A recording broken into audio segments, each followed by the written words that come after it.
Hai semua, kembali lagi bersama gua, Raga di Filmoy. Dan apa kabar nih teman-teman semua? Seperti biasa, gue doain biar kalian tetap sehat dan selalu semangat ya.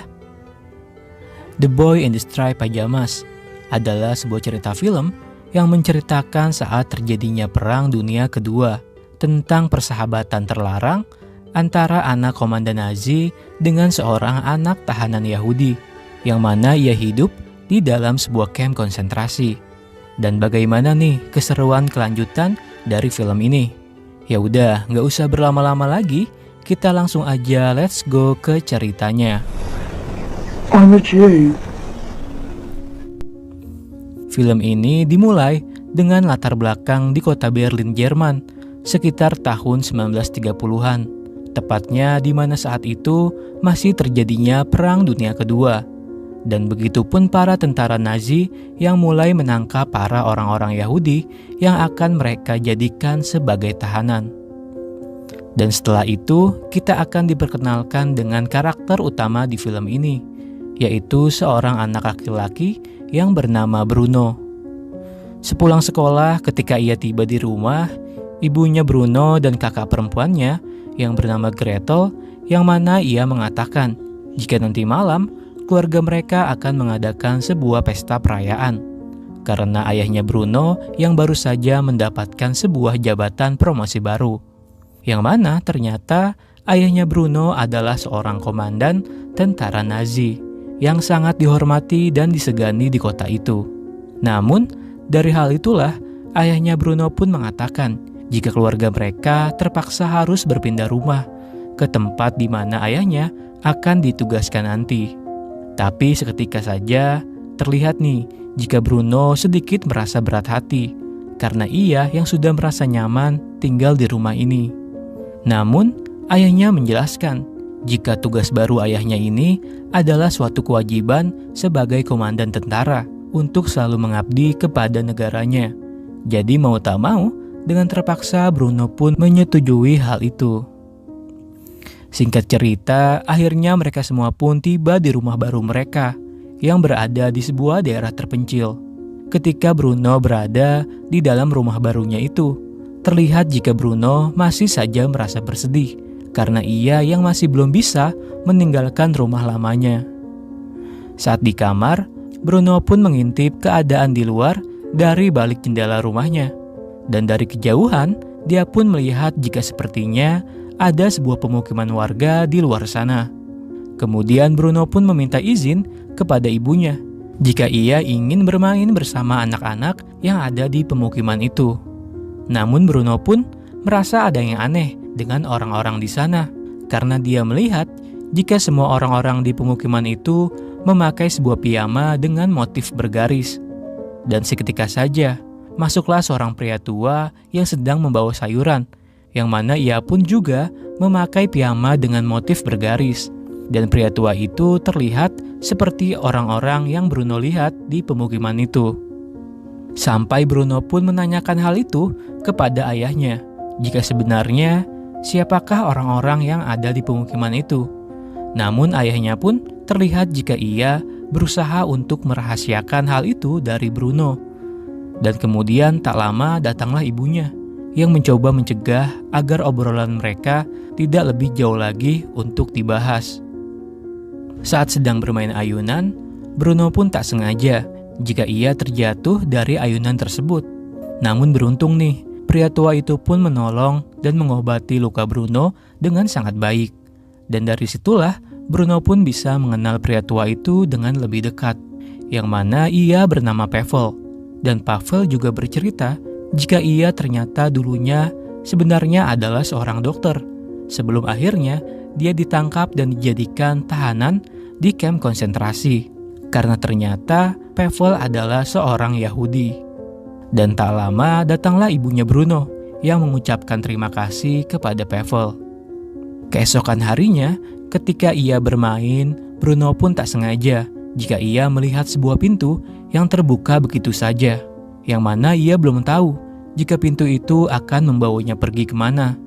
Dengan rasa penasarannya, akhirnya Bruno pun memberanikan diri untuk masuk ke dalam pintu itu. Dan lalu ia keluar melalui sebuah jendela. Ia pun berjalan di hutan belakang rumahnya, terus-menerus tanpa henti. Sampai akhirnya ia pun tak sengaja jika ia menemukan pemukiman itu. Karena Bruno yang masih kecil nan polos, ia pun menganggap jika tempat itu adalah sebuah pemukiman warga.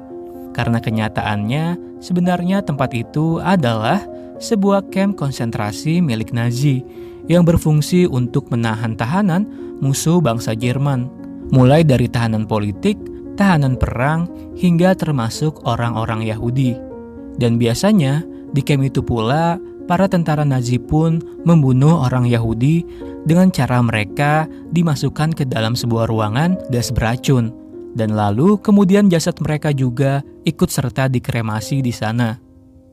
Di sana, Bruno pun bertemu dengan seorang anak laki-laki yang terlihat duduk sendirian di dekat sebuah pagar. Di sana Bruno pun mulai berkenalan dengan anak tersebut, yang mana ia bernama Smul. Bruno bertanya apa yang sedang ia lakukan di tempat itu. Smul pun menjawab jika mereka sedang membangun sebuah pondok baru untuk ditempati. Dan Smul juga bercerita jika dirinya memang selalu suka menyendiri di sana, karena ia yang selalu berkelahi dengan teman-temannya. Smul juga bertanya, apakah Bruno membawa sebuah makanan? Karena Smul yang ternyata sangat merasa lapar. Bruno juga merasa ada yang aneh dengan Smul, karena ia yang memakai sebuah piyama bergaris dengan adanya sebuah nomor. Dengan polosnya, Bruno menganggap jika nomor itu adalah bagian dari permainan di tempat itu. Di sana Smul bercerita jika apa yang dia pakai bukanlah sebuah piyama, melainkan itu adalah sebuah pakaian tahanan. Smul juga mengatakan jika ia sangat membenci para tentara itu. Namun sebaliknya dengan Bruno, yang mana ia sangat menyukai para tentara, karena ayahnya pun adalah seorang komandan tentara. Bruno bertanya, apa yang sebenarnya mereka bakar di dalam cerobong asap itu? Karena Bruno merasa jika baunya yang sangat tidak enak sekali. Sementara Smul pun tak tahu, karena nyatanya semua orang tak diperbolehkan untuk pergi ke sana. Bruno pun kembali bertanya kepada Smul, kenapa Smul tidak diperbolehkan untuk keluar dari tempat itu? Dan lalu, apakah fungsi pagar listrik ini mencegah agar hewan buas tak masuk ke tempat itu? Namun Smul pun menjawab, bukan karena hal itu, karena ternyata Smul adalah seorang Yahudi. Mendengar hal itu, membuat Bruno pun sedikit kaget, dan seketika saja ia pun berpamitan jika ia ingin segera pulang, dan mengatakan jika mungkin saja mereka akan bertemu lagi. Ketika Bruno dan kakaknya sedang belajar sejarah tentang nasionalisme dan patriotisme bangsa Nazi, yang mana mereka meyakini jika bangsa Yahudi adalah musuh bangsa Jerman, dan Jerman menjadi menderita karena ulah orang-orang Yahudi. Mereka juga sangat yakin jika tujuan orang-orang Yahudi adalah untuk menjadi penguasa seluruh umat manusia. Lalu Bruno pun bertanya, apakah tidak ada satu orang Yahudi yang berhati baik? Namun gurunya pun menjawab, jika Bruno bisa menemukan orang itu, berarti Bruno adalah orang yang sangat hebat. Kemudian di sisi lain, ibunya pun mulai merasa curiga nih tentang bau asap yang dibakar di dalam cerobong kamp itu. Karena ternyata baunya yang sangat tak enak sekali. Ia pun menanyakan tentang hal itu kepada suaminya. Namun suaminya pun tak bisa memberitahu hal itu kepada siapapun, termasuk Bruno dan ibunya. Karena ia sudah bersumpah kepada negara untuk merahasiakan hal itu. Yang mana ibunya pun merasa jika apa yang dibakar di sana adalah jasad orang-orang Yahudi. Ibunya pun mulai merasa bersedih jika perlakuan suaminya dan para tentara itu sepertinya tidak manusiawi. Namun suaminya pun menjelaskan jika apa yang ia lakukan adalah bagian dari tugasnya sebagai komandan tentara demi tetap mempertahankan dan menyelamatkan bangsa Jerman dari orang-orang Yahudi. Besoknya Bruno pun tak sengaja jika ia bertemu dengan Smul di dalam rumahnya, yang mana Smul sedang bekerja untuk membersihkan gelas-gelas. Bruno mengatakan jika sebaiknya mereka tak berteman karena bangsa mereka yang ditakdirkan untuk saling bermusuhan. Bruno pun memberikan sedikit kue kepada Smul yang ia makan dengan sangat lahapnya. Namun tak lama, datanglah tentara bawahan ayahnya yang melihat Shmuel sedang memakan kue itu. Dia mengira jika Shmuel sudah mencuri kue di meja itu.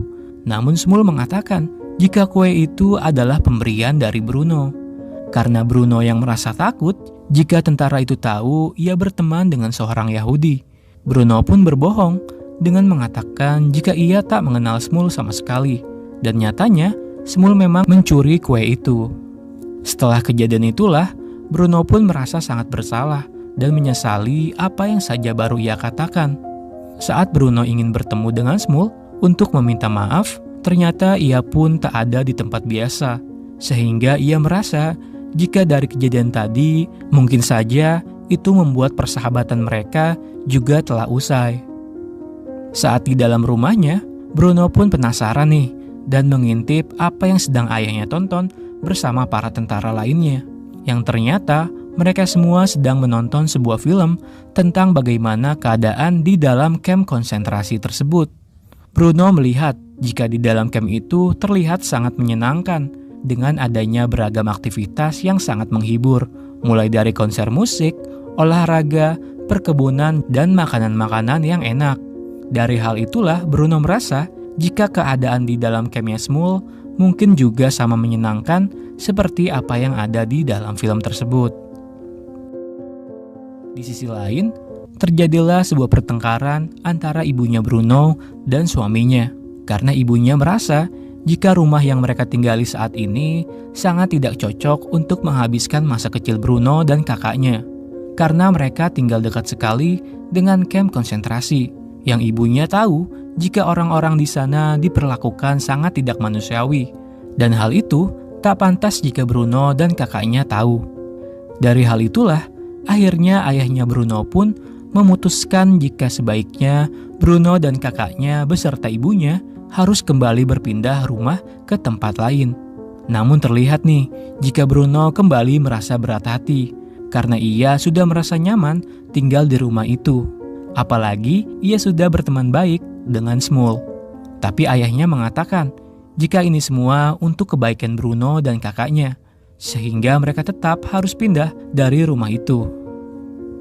Singkat cerita, akhirnya mereka berdua pun kembali bertemu. Terlihat jika wajahnya Shmuel yang terluka parah akibat kejadian di rumah Bruno waktu lalu. Bruno pun meminta maaf kepada Shmuel, dan ia juga berharap agar persahabatan mereka tetap kembali terjaga. Dan akhirnya mereka pun bisa kembali bermain bersama dan terlihat jika mereka sangat bahagia. Keesokan harinya, Bruno pun menceritakan kepada Shmuel jika besok siang ia akan segera pindah dari rumah itu, dan kemungkinan mereka tak akan bertemu lagi untuk selamanya. Namun, Shmuel pun terlihat bersedih ketika mendengar kabar itu. Apalagi ia juga bercerita jika ternyata ayahnya juga menghilang di dalam kamp tersebut. Dan sampai saat ini, ayahnya pun belum sempat kembali. Dari hal itulah, Bruno pun ingin membantu Shmuel sebagai bentuk rasa permintaan maaf jika Bruno dulu sempat pernah mengecewakan Shmuel. Dan akhirnya, mereka pun sepakat jika besok mereka akan pergi ke dalam kamp tersebut dan pergi mencari ayahnya Shmuel dengan sebuah rencana yang telah mereka siapkan. Singkat cerita, keesokan harinya, Bruno pun diam-diam membawa sebuah roti yang ia sembunyikan di belakang bajunya. Namun, saat ia ditanya ibunya, Bruno pun berbohong jika ia hanya ingin sekedar bermain ayunan di depan rumahnya. Kemudian, ia pun langsung berlari dengan membawa sebuah skop. Sesampainya di sana, ternyata Shmuel pun sudah menunggunya dan membawakan Bruno sebuah piyama, yang mana piyama itu harus ia pakai agar ketika di dalam nanti Bruno tak dicurigai oleh para tentara, karena ia yang akan terlihat seperti tahanan Yahudi lainnya.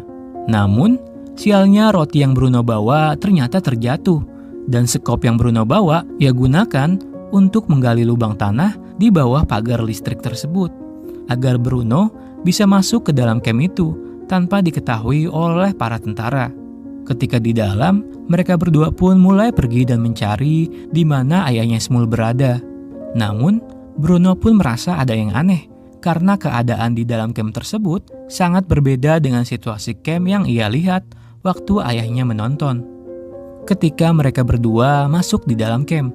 Seketika saja, para tentara pun datang dan menyuruh semua tahanan untuk pergi keluar dan berjalan ke sebuah tempat.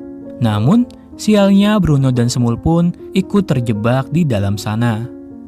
Di sisi lain, saat di rumah, ibunya pun mulai merasa panik nih ketika ia melihat jika Bruno tak ada di rumahnya.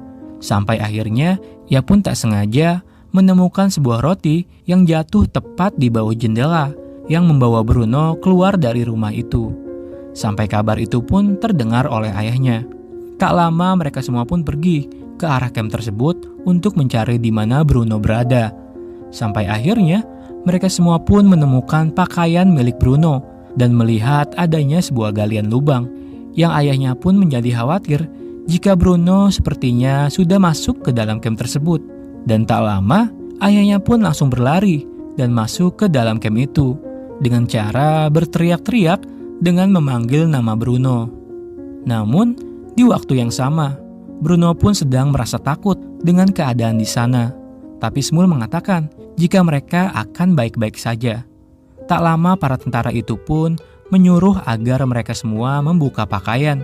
Dan selanjutnya, Bruno dan Semul pun beserta dengan tahanan yang lain pun digiring berjalan masuk ke dalam sebuah ruangan, yang mana ternyata di sana para tentara itu berniat ingin memasukkan gas beracun ke dalam ruangan tersebut, yang artinya para tentara Nazi itu bertujuan ingin membunuh orang-orang Yahudi di dalam camp tersebut.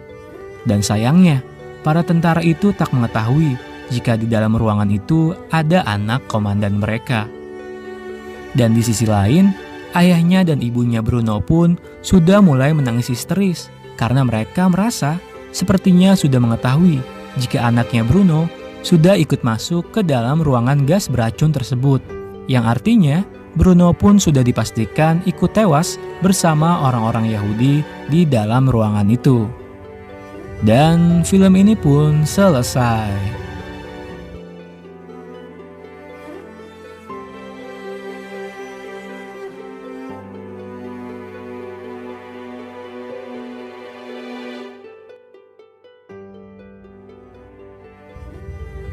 The Boy in the Striped Pajamas. Film ini adalah cerita fiksi yang diangkat berdasarkan novel karya John Byrne tentang kedua karakter anak yang sangat berbeda, yang mencoba menjalin persahabatan dengan sederhana, lugu, dan jujur apa adanya, tanpa melihat perbedaan status sama sekali. Namun di film ini seakan-akan menggambarkan jika mereka ternyata adalah korban perang yang sesungguhnya. Padahal sejatinya mereka tak tahu apa-apa dan tak mengerti tentang politik ataupun perang. Namun akhirnya mereka harus terlibat dalam konflik orang-orang dewasa tersebut.